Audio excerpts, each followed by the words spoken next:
Yeah, my name is Nathan Smith. I was born on April the 16th, 1982 in Jonesboro, Arkansas. So my parents are Philip and Laurie Smith. My dad is from a little town in South Arkansas called Strong. My mother is from an even smaller town in North Louisiana called Spearsville. And so they met and married when my dad became her pastor. My dad's a Baptist preacher, and they met, I guess, in 1978 and got married. And so I grew up a preacher's kid. Okay. So tell me about your siblings and just your family as you were growing up. So I have a younger sister named Hannah, who's married with two of her own children now. And so, like I say, my dad was a Baptist preacher, and so we grew up in a couple of different, we didn't move around as much as some pastors do, but he pastored churches in North Louisiana when I was very young, until I was about 14. And then we moved up to Bentonville in 1996, where he became the pastor of the First Baptist Church in Bentonville. And so grew up here, junior high and high school, and just, have kind of claimed Bentonville home ever since. Well, tell me about your experience at Bentonville High School and the Bentonville elementary schools. What was it like here, and who do you remember? Well, so Bentonville was a lot smaller place in 1996 than it is now. In fact, I think the Lincoln Junior High now is where the high school was. I think when I graduated at Bentonville, there were, I think, 198 or 298 kids that were in my graduating class. And so obviously it is exponentially larger than that now. And in fact, the town that I moved from, West Monroe, Louisiana, was, believe it or not, a bigger, felt to me a little bit more metropolitan place, if you can believe that, than even Bentonville, except for the Walmart home office that brought so many, unique and different folks here. So Bentonville is a much smaller place, very much a place where you kind of felt like you knew everyone. I had teachers that had been around here for a long time, and so it was very much a place where people still had a lot of memory of Bentonville as it used to be. Bentonville was always the town that was kind of the big, the Rogers, Fayetteville, Springdale was always the smallest. Man, when we go play them in sports, we would struggle, right, because we just didn't have as many kids, and so it was definitely a smaller place. Did you have any involvement in the church with your dad? What was your involvement in the family business? Well, so being a preacher's kid is a unique scenario. When I was growing up, everybody used to always ask me, because people would, for whatever reason, I didn't automatically like people in school or sports clubs or whatever to know that, because once they know that your dad's a pastor, they kind of get an idea of you, some preconceived notions that may or may not be good, but for whatever reason, it was just something I was uncomfortable with. And so people would always ask you, are you going to be a pastor just like your dad, and all those things. Now, having attended as a kid some Baptist business meetings, I can tell you that, save the call of God, there was no way I was ever going to do that. Thankfully, God did not call me to be a pastor. But look, it was a great experience. I've often told people, man, just the best people I have known in life have been in the local church. People that they care about you, they care about people. And so it was a great experience. I love the idea of, and I want it for my own children, to be in a community, to be in a small community of people that you can really get to know, that you can walk through life with. And I think one of the problems in society today is we have kind of deconstructed those relationships in smaller communities, be they churches or anything else. I do think church is the best place. But as we have kind of deconstructed that and replaced it, I think, with a lot of times these sort of fake virtual relationships online, I think you see the deficit of that in people's lives. So for me as a preacher's kid, one, I was free labor at the church. So my dad I cut the grass, I moved the chairs. When we moved up here, I remember the church grew quite a bit. I think it went from 200 or 300 people to, over 1,000, and to whatever it is today. I remember we were meeting in a gym at the time at First Baptist, and they finally, a lot of churches, they hadn't spent any money, And so they had a third pews, a third folding chairs, and a third just other plastic chairs. And so it just didn't look good. And so finally the church bought, all these new fancy chairs, which aren't so fancy today. They're still in some of the rooms. But I remember it was my job to bring all of those chairs up and set them up, right? Because why would you hire somebody if you had me? And so I would do that. I would cut grass and just be a part of all that. But I think, all kidding aside, being a part of the local church, you just get to see how, certainly as a person of faith, how people's lives are impacted by the gospel, how people, can be supported and loved and encouraged in a community like that. And I think it's in those, from my perspective as a person of faith, it's in the local church where the richness of your life really comes out. So for me, I've loved the experience. I loved it as a kid, and even the parts of it that were a little, uncomfortable. Kind of, you always feel like you live in a glass house a little bit. That you're a little bit on display. People know, because there is, the impression that preachers' kids are some of the worst, and often that is true. I will say.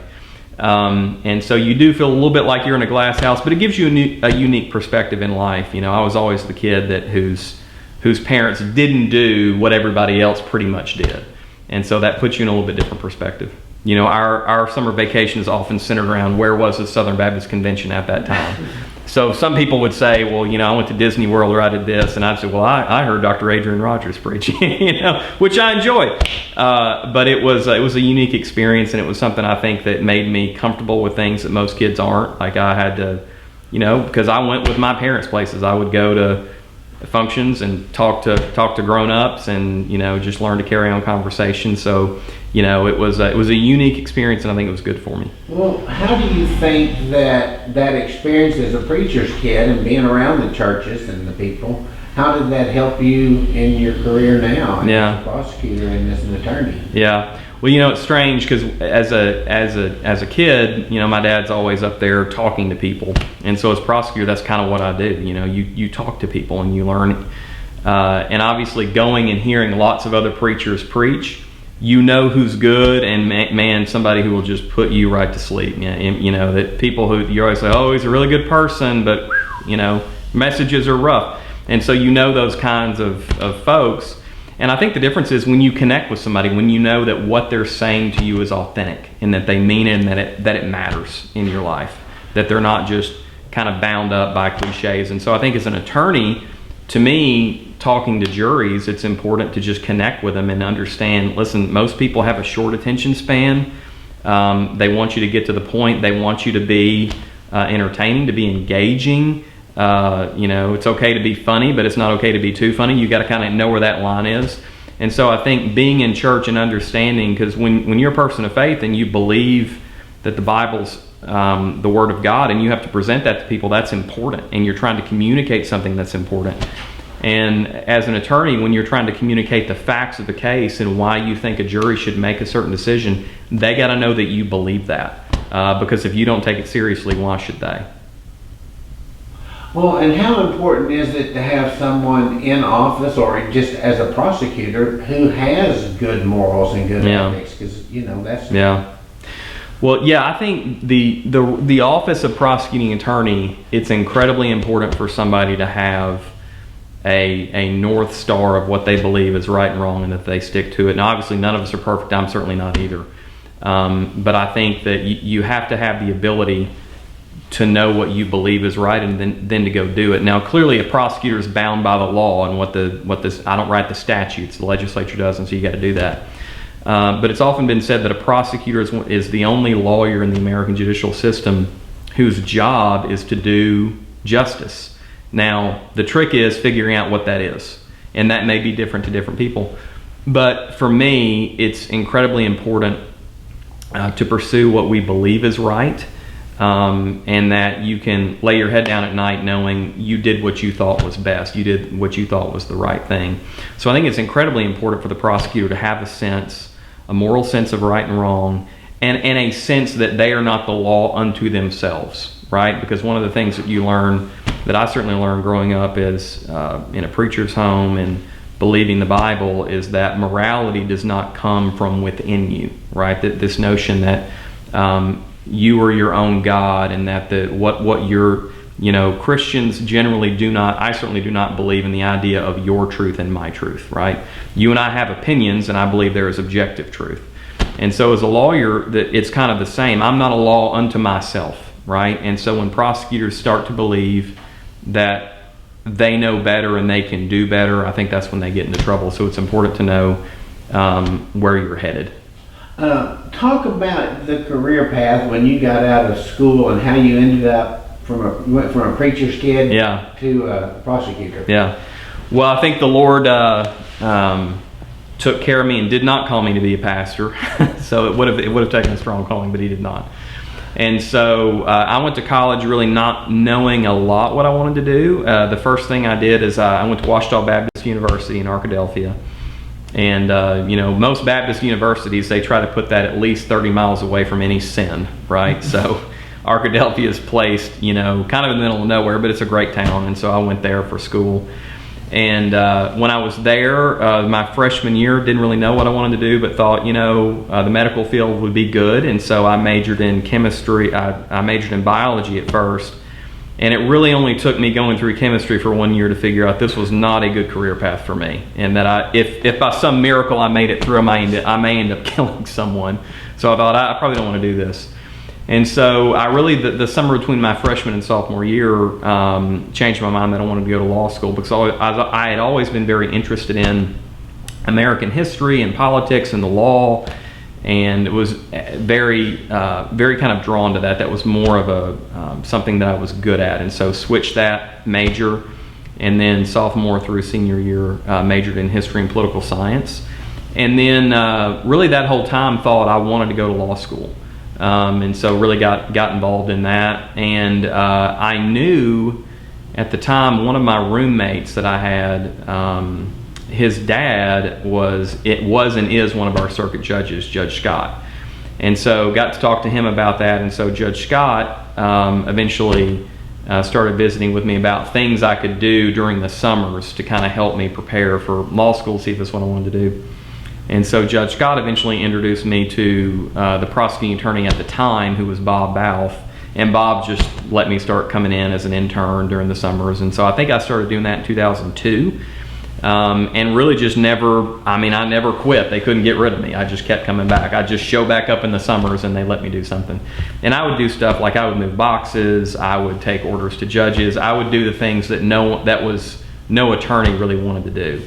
They did try to have me one time put together a TV stand, because that's back when your computers weren't like they are today, where you could just play everything on the computer. So you had to have a TV and a DVD player or a VCR player. And so they did try to have me put one of those together one time, and I'm hopeless when it comes to carpentry or anything like that. So didn't succeed there, but tried to just be a guy that would do anything, because I really had the feeling that I wanted to be involved in it. I liked what they did. I do think I related to it in the standpoint of if you're in a trial, you have 12 people and you make your case to them. That was that made sense to me. I like the sense of right and wrong. I like the sense of, trying to convince someone of the rightness of your cause. And I like the idea that you could go home at the end of the day and think that you had made your community better. So I really just started, like I say, interning and just carrying boxes around, getting coffee, going to, back when there was Roy's Office Supply, where I think Table Mesa is now. That was where we got all so I'd go over there and buy our stuff and bring it back. And so the prosecutor's office was a lot smaller place then. But that's what I started doing, and eventually they let me start meeting with people that would come in with, citizen complaints, write down their complaint and take it to an attorney and figure out how to deal with it. And so that really, again, was a way to interact with people and get to know how to deal with folks who had been through, even if it was a small problem in comparison to some of the other cases that were here, it was a big problem to them.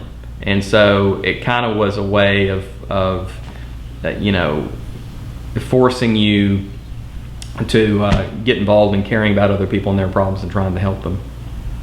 So when did you become an assistant or a deputy prosecutor, and then how did you move up the ranks? Kind of walk me through that. So when I graduated college in 2004, I decided by that point I wanted to go to law school, and so I went to the University of Arkansas in Fayetteville. from 2004 to 2007, and clerked here pretty much that whole time. And I remember when I got out of law school, I had, like every other lawyer, every recent graduate, you're just begging for a job somewhere. And so I think one firm offered me a job that I really didn't want, but I did not want it so bad that I was willing to not eat, so I decided I was going to have to take that. But I remember my boss at the time, Van Stone, called me and offered me a job, and I remember just being like, yes, I don't have to take this other one. And so I called him back and accepted, and then started, and the crazy part is about getting a job offer as prosecutors. Typically, you graduate in May, and then you still have to take the bar exam in July, and you don't get the results of that typically till around the end of August or Labor Day. And so you have a job offer contingent upon you passing the bar exam. So I still had to pass the bar exam, and finally after passing that, I was able to start in September of 2007. So when you came in 2007, talk about what it was like, the office, the staff, and the numbers, and then how that's changed since then. Well, it's changed tremendously. So in 2007, I'm gonna say we had 15 attorneys. That may be an overstatement of it. We have 22 today. And it's hard to get attorneys approved because you usually can only get attorneys approved in each legislative session, which is every other year. And then you're just in the line with every single other position request in the state of Arkansas, from the state tourism to game and fish to state police to everybody, anything. So they're hard to get. And so the fact that we've grown in that amount of time, I think we have 22 deputy prosecutors now, and we either had 13 or 15 at the time, speaks to the incredible growth. So one is just the size of the office has grown tremendously. And I would say the other thing is just the technological change in how we prosecute cases is drastically different.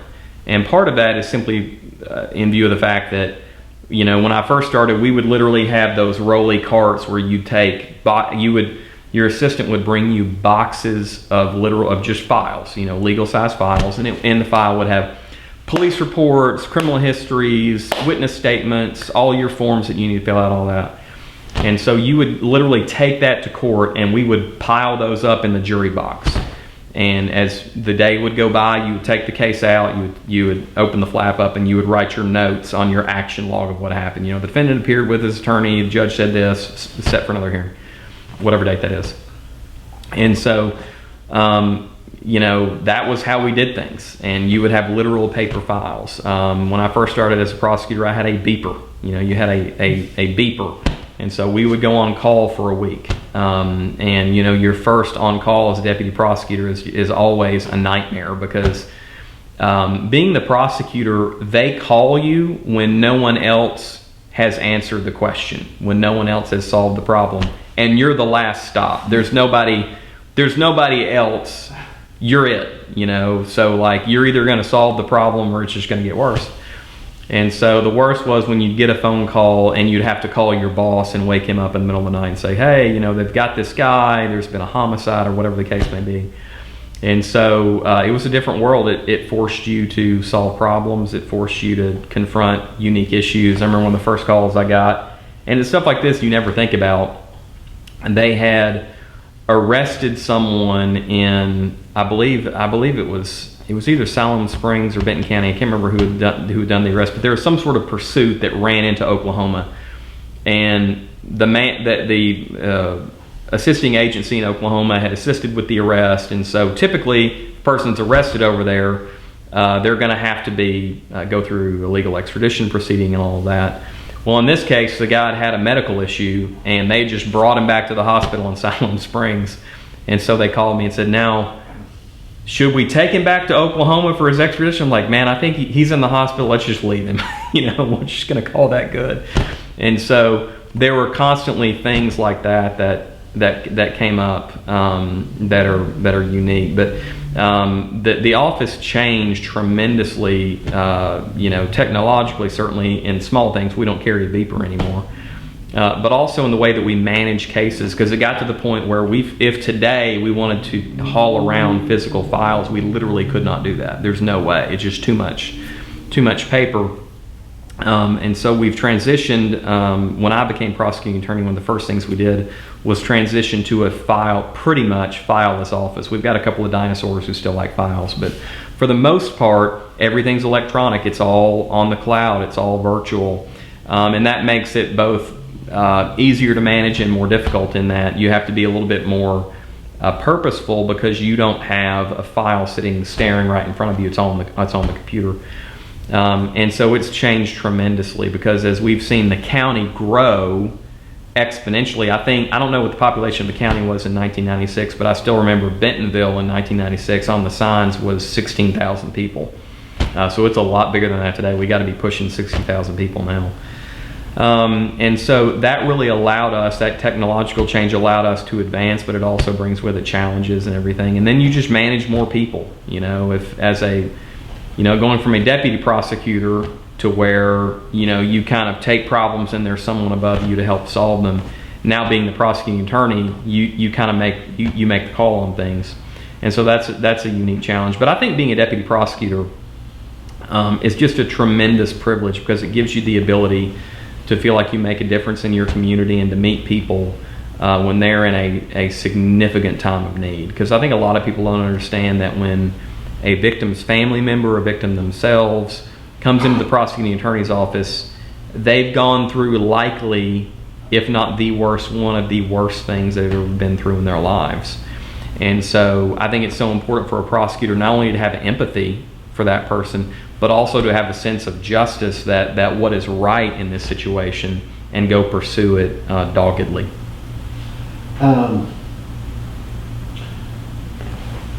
When did you come into office, and talk about your decision to run for office, and then once you got in there, what changes did you make? Yeah.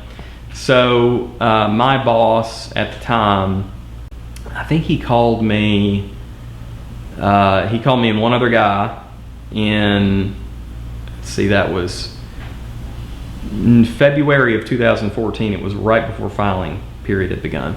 And he had taken a job at Walmart, and so the next week was filing. And so he said, one of you two guys needs to run, so y'all go fight it out and decide who it's going to be, but I'm only going to back one of you, so you just go decide. And so my buddy and I went off, and we had lunch, and we talked, and I told him, I said, man, I really want to do this, but if you want to do it, I won't run against you. He kind of said the same, and I think we both meant it, but I think he could tell that I wanted to do it more. And so he came back and said, yeah, I'll support you and everything. Now he's since then gone and become very successful at the Walmart legal department. And I often tell him when we go to lunch that, when I look back on that and think of all that you did to get me elected and all that you did to help me, I could just beat you with a baseball bat. But he did. We worked hard. We had an 89-day campaign because at first we thought, I wouldn't have an opponent. I did. And so we basically had an 89-day race. And so for 89 days, it's hard to get anybody to care about anything in 3 months. And so for 89 days, my friends and I, my family, knocked on doors, raised money, talked to people. And so that in and of itself is an ordeal, because you go talk to people, right? You listen to their concerns, you care about them. And it's funny, at the time, I was 31 years old when I ran for prosecutor, which seemed at the time to be plenty old, right? But for a lot of people, that seems very young. Now I'm 40 now, and so it seems a lot younger than it did at the time. But at the time, I couldn't understand why people cared about it, because I'm like, man, I'm a grown man. What are you talking about? I'm 31 years old. And so you constantly have to convince people that you were old enough to do this job. And so remember the last day of that campaign, I think it was the day before the election, and I had some cases, and so I just went to court, to prosecute, to, call my cases and everything. And several people were just like, what are you doing here? Why are you here? It's the day before the election. And I remember I told them, I said, well, the hay is in the barn, man. This cake is baked. I've done everything I can do for 89 days. Like, it's over now. And they're like, you need to go at least do something. You'll make yourself feel better. So what's funny is my mother the entire time had told me, that I really want to go one time with you when you knock on doors. Now, today in Benton County, I don't even know if you can knock on doors in a county-wide race. The county's just too big, but we were still doing that at the time. So what was really useful is if you could get somebody to drive you and you could just hop out, knock on a door, talk to a voter, hop back in and go. It was a lot of times so I always had someone drive me. So Mom she was always saying that she really wanted to go with me. So this last day I called her and said, hey, I don't have anybody to take me. If you want to go, let's go. And so we did. She was driving a minivan at that time. And so I remember I went to Bella Vista and I knocked on this lady's door, and she was very nice, but she said, listen, I just don't know. I mean, you are so young. You're 31 years old. How are you going to do this job? And so I'm trying to convince her that I can do it. I'm saying, here's all the cases I prosecuted. Here's who I'm endorsed by and all that, trying to really sell her. And so it's a 15-minute conversation. It's not a short conversation, but for whatever reason, it was the last day I decided, hey, this lady hadn't voted yet. I'm going to win her. I'm going to get this vote right here. And so she finally was like, well, I think I can do it. I think you're young, but you may have convinced me. And so I've about got her convinced that, I'm her guy and she can vote for me despite my age. And so my mom, keep in mind, is in her van on the street waiting on me. And so this lady finally goes, now, who is that over there? And I turn around to point, and at that time, my mother has rolled down her window and is taking a picture of our interaction with her cell phone. And I said, oh, that's just my mom. She's driving me around today. And so I think I may have lost that lady at that point. But the election itself was, what you learn is when you go do that, it doesn't matter what I think about myself. I may have thought at 31 it was fine and I should have done it. It doesn't matter what I think. It matters what the voters think, right? That's all that matters is what they think. And you got to talk about their issues. And so I think it's a healthy experience, certainly for political candidates, because it takes your focus off of yourself and forces you to care about what they care about. And it's not unlike dealing with a jury, because I often tell prosecutors, the jury will not hear the case that they'll hear the case that you try. They'll hear the case that's admitted into evidence. They'll hear those facts, not everything else rolling around in your head. So if you want them to know it, you better tell them. And it's important in the jury selection process that you care about the issues that they bring up. And elections are that way. You got to care about the issues that people care about. And so it was a unique experience in that, man, you're forced to interact with so many people that you wouldn't otherwise. And I think it helps you become a more well-rounded person and a better official as well, because you get a sense of what people care about in different parts of your community. Because certainly living in Bentonville, I don't interact with Salem Springs that much. I just don't. I go over there every now and then, or Gentry, or parts of Rogers.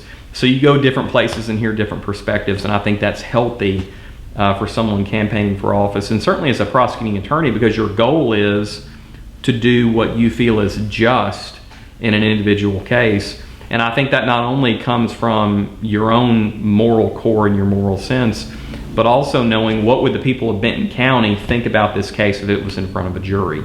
And so when you interact with people on that basis, you really get a sense of what they want, what they believe, and what they expect. Give some examples of what voters told you was important to them when you were out stumbling on doors. Well, so I was the first group of prosecutors that had to run as nonpartisan candidates, and I think the thinking behind that was, if we take the R and the D out of it, people will, check their politics at the door. Now, I do believe that even before prosecutors and judges were nonpartisan, I do believe that they followed the law and did what they thought was right, irrespective of party affiliation. But people always bring in who they are and what they believe to everything. So, but yeah, people would immediately want to know, are you Republican or Democrat? So I would tell them, you can't I can't say that I'm a Republican on the voter form. They want to know what you thought about certain issues that may or may not have something to do with crime. And like, that's just one of those examples of what they care about is what you talk about. Now, when it comes to crime, what people want is what everybody wants. They want a safe community. They want to be able to have their kids walk down the street. They want to be able to go places late at night, not worry about getting robbed. They want to live in a community where they have safety. In the criminal informations that we file that charges someone with a crime, one piece of language called the two-wit language by law is in every criminal information. And when you charge them with a crime, it's, let's say you charge them with robbery. Well, the last language of that is against the peace and dignity of the state of Arkansas is what is in every criminal information. And that's always stood out to me because that really is what a safe community is supposed to give us, is peace and dignity. That you can go places without fear, that you don't have to worry about your children, you don't have to worry about your community, that you know that as a law-abiding citizen, you're able to exercise all of your constitutional rights, you're able to pursue happiness, you're able to do what you want to do without fear of crime, of extortion, of all the things we see in so many other countries where they don't have the same adherence to the rule of law that we do. And so that's what people want. Now, however they verbalize it may be different, but that's what they want. They want a sense of safety. And prosecutors and police in some ways are almost like referees in a baseball game. If it's done right, you kind of don't know that they're there, right? And so if public safety is handled correctly, people can go about their lives with minimal intrusion from the government, and I think that's what people want. How does the system work? A lot of people, don't realize that they see TV and they think every case goes to trial. They realize the pleas, and I mean, what are some of the misconceptions maybe of the legal business? Well, if you look at us, so we file somewhere in the neighborhood, and in 2011, I ran the numbers the other day. In 2011, this office opened around 1,700 felony cases, 1,800, and that's probably understating it a little bit in that we file multiple charges on one criminal information. But at least 1,700 felony cases were opened. Well, this year and the last couple of years, even during the pandemic, we've been looking right around 3,000 felony cases, sometimes a little bit more than that. And so with that level of growth, if we wanted to try, let's take 1 year and say we wanted to have jury trials on more than 3,000 felony cases, it'd take us a decade, maybe more, to do it. It would simply be impossible. And so the way the legal system deals with that fact is to allow the use of plea bargaining. And plea bargaining is what keeps you up at night as a prosecutor. Because a plea bargain is not struck based on always what you think should happen, but what you think the evidence merits, what the strength of your evidence can dictate. And that's really what it comes down to, is how strong is your case. And weaker cases get pled down for lesser time than stronger cases do, sometimes irrespective of the charge. And so what you do there, I would say somewhere around 95 to 98% of all cases, maybe more than that, are resolved in a plea bargain, because what happens is the state, the prosecutor, and the defense come together and have a kind of a mutual agreement after a lot of fighting back and forth, because it's adversarial, to say this is an agreement that we can live with. By its very nature, a plea agreement is going to include less prison time or less punishment than the parties believe a jury would give, right? Or otherwise, why plea it? If you're in the defendant's position, then the judge has to approve it. But the reason to do it is, from a prosecutor's perspective, there comes a point at which you believe going to trial is either unadvisable for some reason, maybe the victim's family doesn't want to go through it, maybe they don't want to testify, or you believe the case is weak enough that the risk of an acquittal is high enough that it's just not wise to do that. And so those are difficult decisions of judgment, right? It's not hard to determine. Cases where you have a confession or DNA in some ways are easy, because you can kind of dictate the outcome that in a perfect world that you want. Most cases aren't that way. Most cases are very difficult, and the entire legal system is set up to restrain government power against a citizen, against a defendant. And so the state bears the burden of proving its case beyond a reasonable doubt. The defendant doesn't have to do anything. The defendant doesn't have to testify, doesn't have to tell his side of the story. The jury can even leave there thinking the defendant probably did it. But if we haven't proved our case beyond a reasonable doubt, then the jury is instructed to find him not guilty.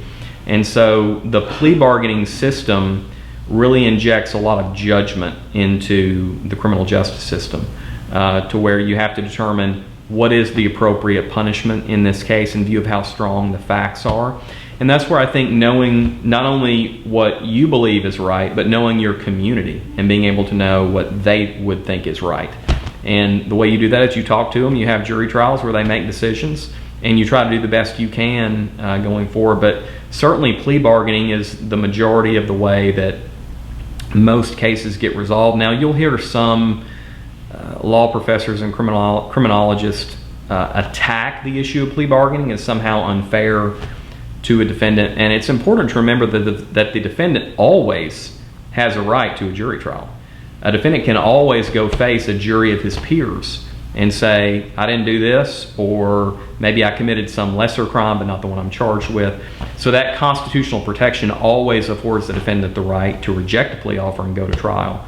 But in the legal system, most lawyers and most defendants kind of get a sense of what a jury is likely to do. Again, for the issue for the defendant is different than for the state. For a prosecutor, what you got to be worried about is if you lose one juror, you're not getting a conviction, right? And so there are different incentives there. But certainly as the prosecuting attorney, I certainly feel the burden of making sure we do our very best to get it right. We don't always get it right, but we always want to be making decisions that are intended not to just get us out of a difficult position or a bad case, but to do the right thing as best we can. The other thing that I've always thought people misunderstood is most people that go to prison or to county jails or to serve time don't get ordered by the judge to go. Usually it's as in a trial, usually it's a revocation or a failure to appear. How big a problem is that for defendants? Well, probation violations, like that. Due to space issues in the State Department of Corrections, I would say you're going to find many fewer people there for what I would call process crimes. Failure to appear, failure to pay, things like that. Not saying it doesn't happen, but it's actually quite rare.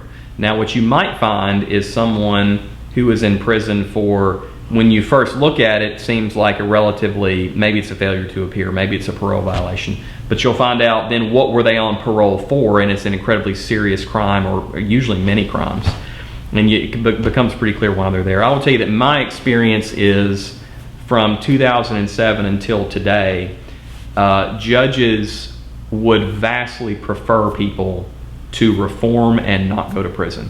As a deputy prosecutor, because everybody has different roles. I found myself early on as a deputy prosecutor probably being, I joke with people that I may be getting soft now, but I think you prosecute enough people and you just kind of interact with them.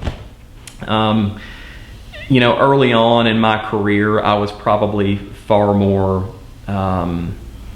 maybe harsh isn't the right word, but you just had a far more sense of saying, hey, listen, if X equals Y, right? And then the more you do it, the more you sense that, well, if we have the opportunity to reform this person short of them going to prison, we should do that, right? Because then everybody wins. And I think judges take that responsibility seriously. So I know as a prosecutor, I was constantly pushing judges on someone's third or fourth parole violation, or third or fourth probation revocation rather, to send this person to prison. They weren't complying, they weren't doing this. And judges always, I felt like, had the sense of wanting to give that person enough room to come back around, because when they do, everybody wins with that. But I think as prosecutors, our primary obligation, and I think this is an important worldview distinction, is to do not what may be best for a defendant, but what is best for your community. What is best for your community. And those often are at odds, right? It may not be the best thing for a defendant to go to prison, but it may be what your community needs. It may not be the best thing for a host of reasons that relate to the defendant, but it's what's going to keep your community safe. And those are judgment calls. Those are difficult. And I think judges wrestle with that. I think prosecutors wrestle with it.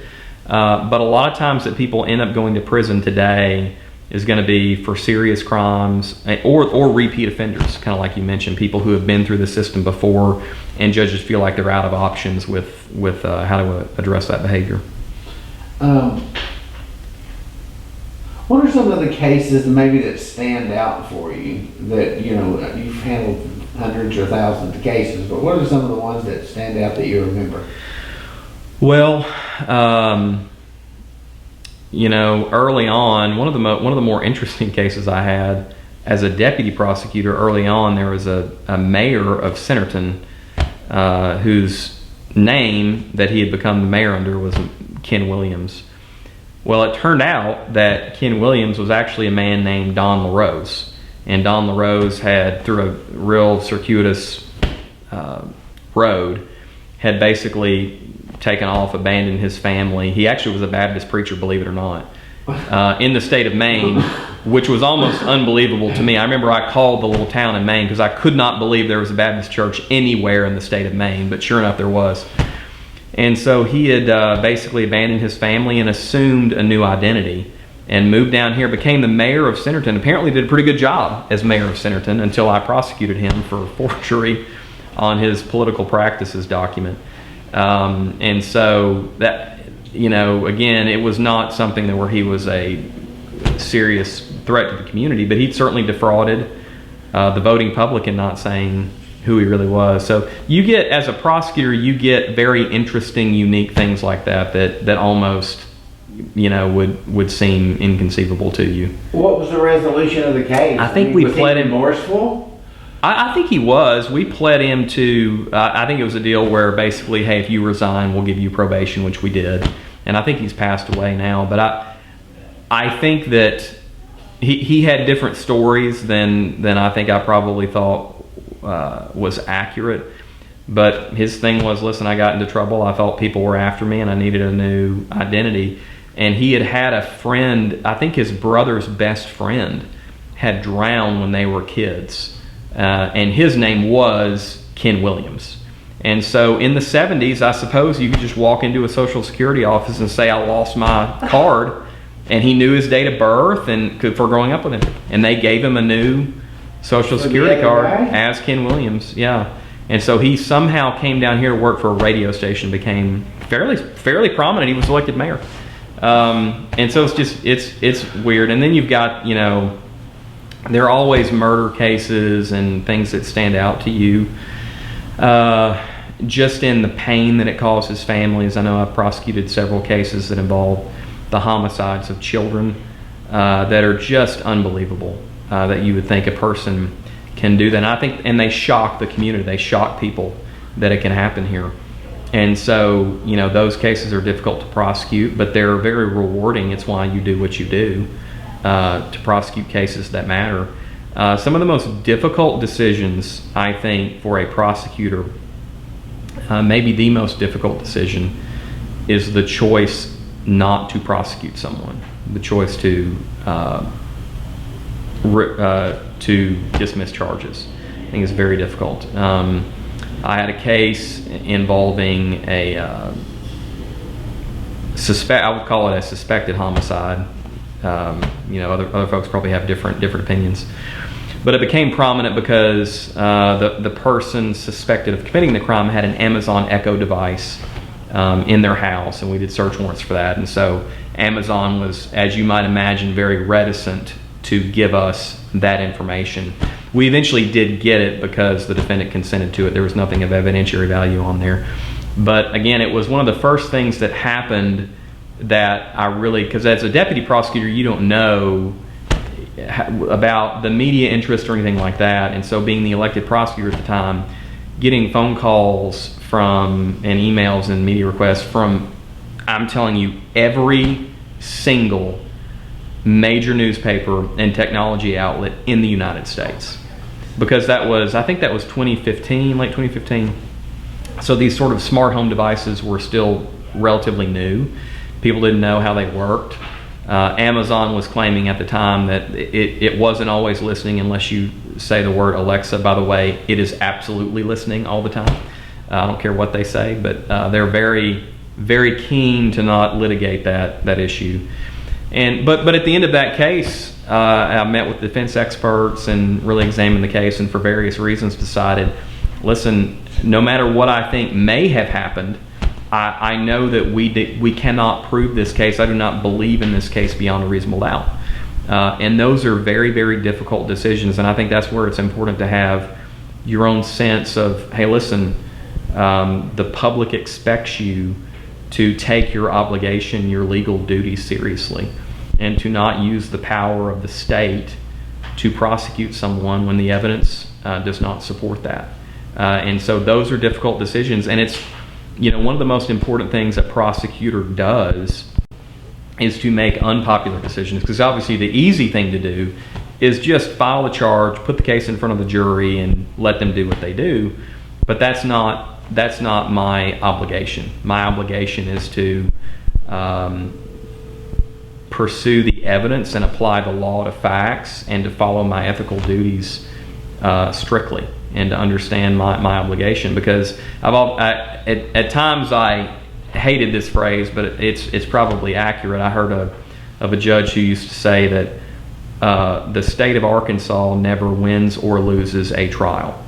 The state is satisfied with a just verdict, whatever that is. Now, as a deputy prosecutor, I'm like, well, dadgum right, we want to win. Why are we sitting here if we don't want to win? Of course I want to win. But I do think, certainly as the elected prosecuting attorney, I certainly have a sense of the importance of doing justice.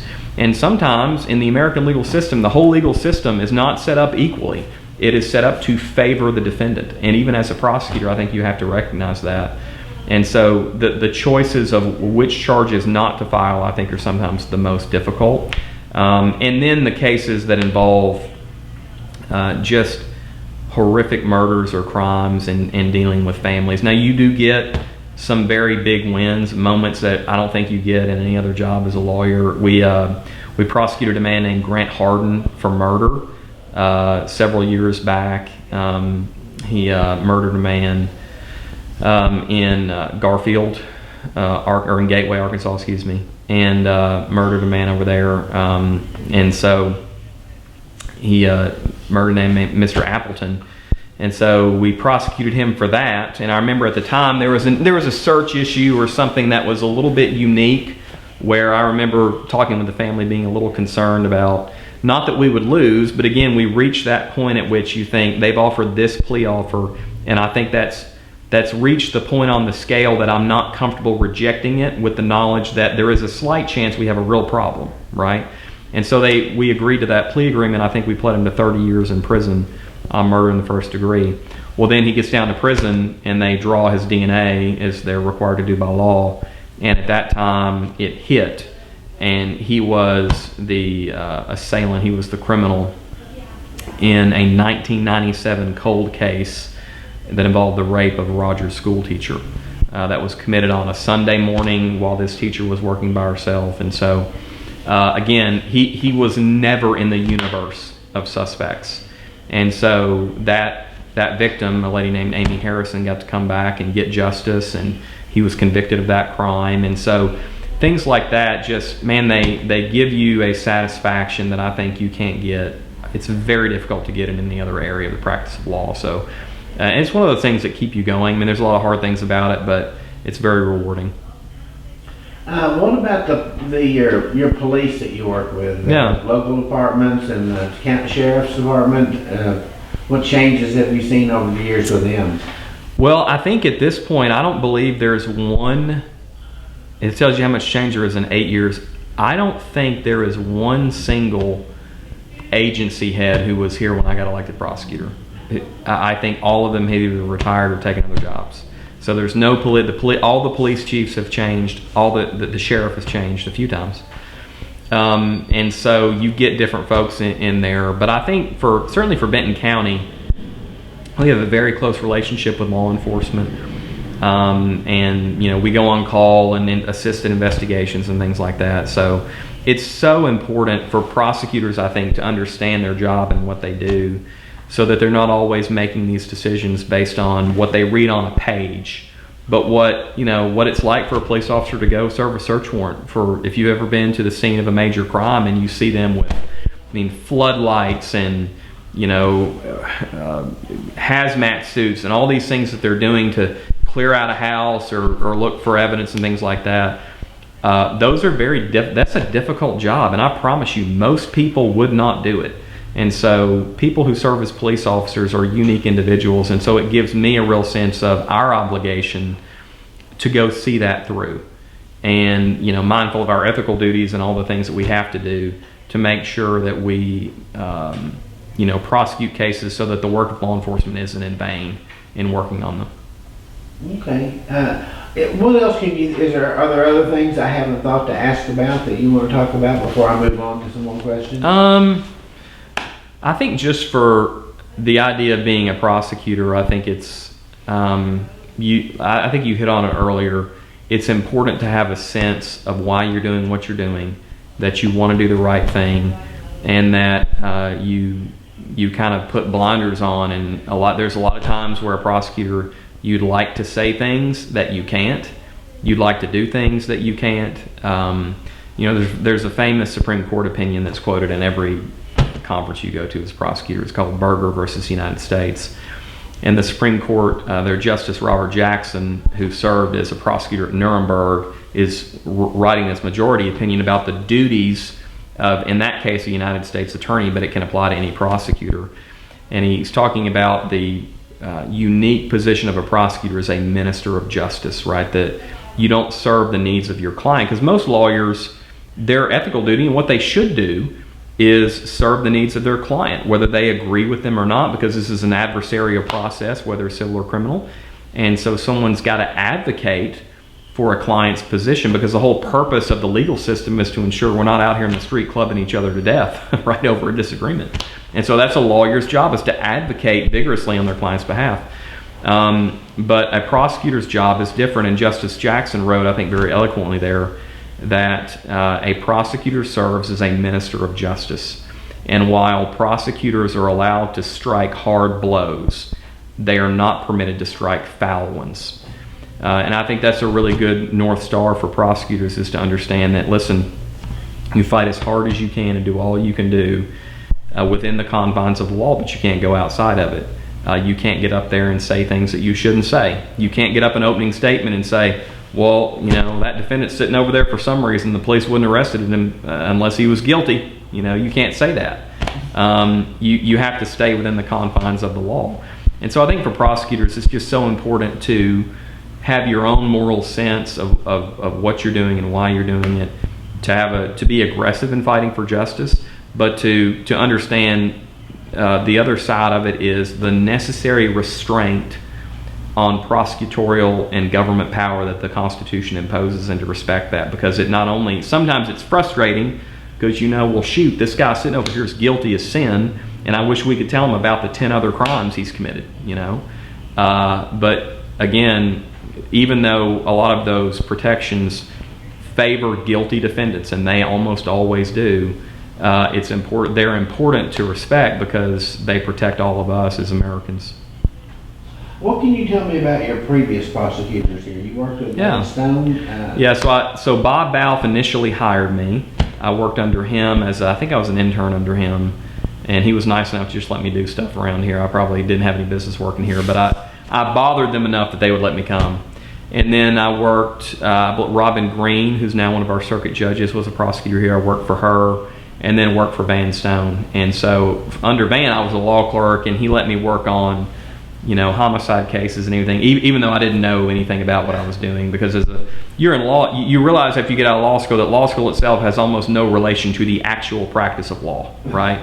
Law school is just a war of attrition where you learn how to, take tests and everything. And then when you get out, you're like, oh, I have to apply all this stuff to actual real world experiences. So yeah, I would do stuff like I'd work on research for murder cases. I would listen to jail calls that defendants would make. I would go, try to track down witnesses and things like that. Interesting. All right, let me ask you this. If somebody had never been to Benton County, and they called you up or you talked to them and they said, tell me about your new home county where you've lived since you were a kid, a preacher's kid, what would you tell them about Benton County? I would say that the more places that I go and I've been fortunate enough to go a lot of different places in the United States and internationally a few times as well, the more places I go, the more I appreciate Benton County. Benton County is a phenomenal place to live. It's got great people who live here. It's got, I would say, one of the most dynamic economies that you would find anywhere in terms of the ability to move up the socioeconomic ladder, to raise a family, to enjoy life. I think it's one of the best places that you can live. And there are things that you can do here. There are very few things you can't do here that you can do in a major city anymore. I mean, there's so many opportunities here. They're really unrivaled in terms of the quality of life that you get here, because you still get a small town feel in Benton County, even though it's becoming more and more populous all the time. You still get that small town feel. People expect you to interact that way. There's very much a neighborliness, if that's a word, that people have here that I think is refreshing, and makes it a great place to live. And I think for having children going other places, they're starting to recognize how good it is to live here. We're very fortunate to live here. So what I would tell people is, I think Benton County is the best place to live in the United States. I mean, it's where I choose to live, and if I thought there was somewhere better, I'd go there.